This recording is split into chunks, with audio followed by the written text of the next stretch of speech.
If you struggled with trying to figure out whether you should buy first or sell first, stick around because we're going to get after the age-old question of how to crack the chicken and egg. Let's get after it.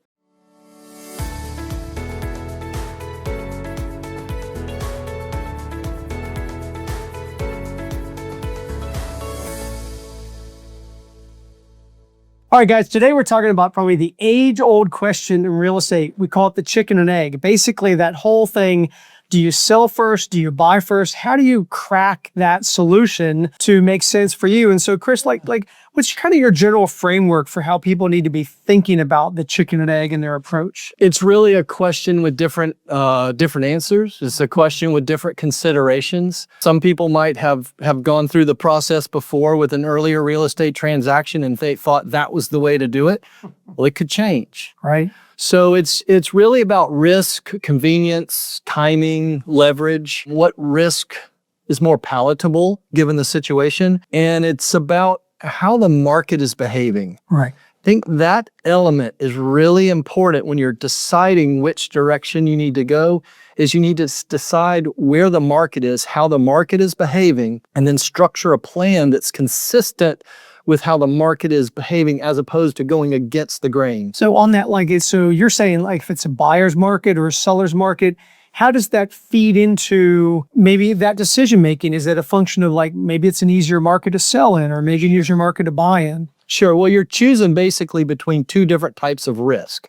Okay. There's risk involved with buying first and there's risk involved with selling first. I mean, if you're buying first, the great thing about buying first is you get to choose the property you want. Right. Maybe it's something that just hits the market that's exactly what you want. And if you're going to just buy first, then you get it. So you're in that buying posture. Right. You've got the convenience and opportunity to jump on something when it's the right property that's available to you at that time. Sure, but if you buy first, that carries some risk. Because what if ultimately you have to sell later at an unexpected price? Right. Or the market slides, or there's a challenge that or you can't sell. Right. Then you're stuck. So there's risk there. Selling first is good, but you might be stuck with you're not finding the right home.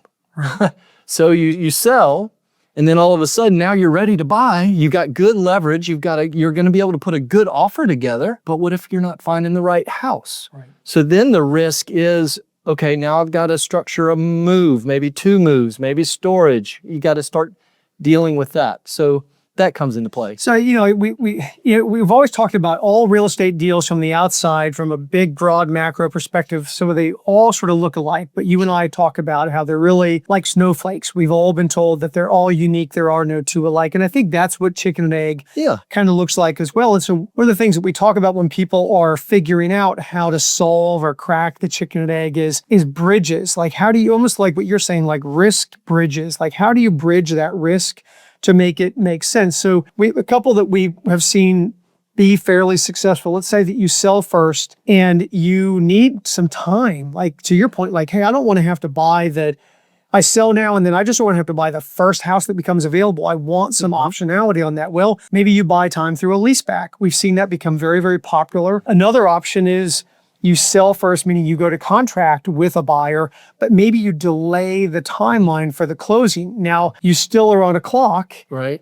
But you've got a little bit more room than if you had a 30-day closing. All of a sudden, you might end up homeless. And we don't want anybody ending up homeless. And most people don't want to end up with 2 properties unless that's part of their snowflake scenario that works for them. And then the other is, and we've had some luck with this one too, is we've had a couple of instances where people have said, listen, I'll go to contract with a buyer, but I want a purchase contingency, meaning I'll go to contract and commit to a buyer, but only if it's contingent on me finding a suitable replacement property for me to move into, let's say within 30 days. And if I don't find that, well, then maybe we'll extend that period of time, or maybe I'll cancel the deal. So then the other side of it is, let's say if you buy first, right? So you buy first, and then you've got this challenge where, okay, we've seen this more and more in a slowing market. I've got a home to sell. So you go to your seller and say, Mr. and Mrs. Seller, I'll buy your house, but I got to go sell my house back in Ohio, wherever that is. Some people also look at a bridge loan.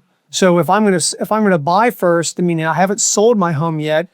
I need to figure out some kind of financing short term to be able to buy that home. And then once then I tidy things up, I sell my existing home, then I'll clean up all my mortgage work and I'll get onto one loan on that. And then that delayed closing works pretty well if you're doing the buy first as well, because if you buy first, you say, listen, Mr. and Mrs. Seller, I'll buy, but I don't want to close for 4 months. And they're going to hurry up and go put my house on the market and all these risk things. Like you said, well, what happens if you don't sell that house, et cetera? So just a few scenarios where people can kind of bridge the risk seems to make some sense on that. Yeah, it all just boils down to negotiating leverage. It boils down to what's most palatable. It boils down to how the market's behaving. And it's just a good opportunity if you're going through this to just sit down with your real estate professional and craft a game plan that's consistent with how the market is acting and behaving and what your ultimate goal is. Prioritize maybe your goals and your risk tolerances. Yeah. Set up a successful strategy, right? Yeah. Guys, if this has been helpful for you, give us a thumbs up. If you look at this on YouTube, we'd love to see that. We'd also love to see your comments or questions. So we've got an opportunity to have some engagement with you. And as always, we're so grateful for your time and interest, and we'll talk to you all soon.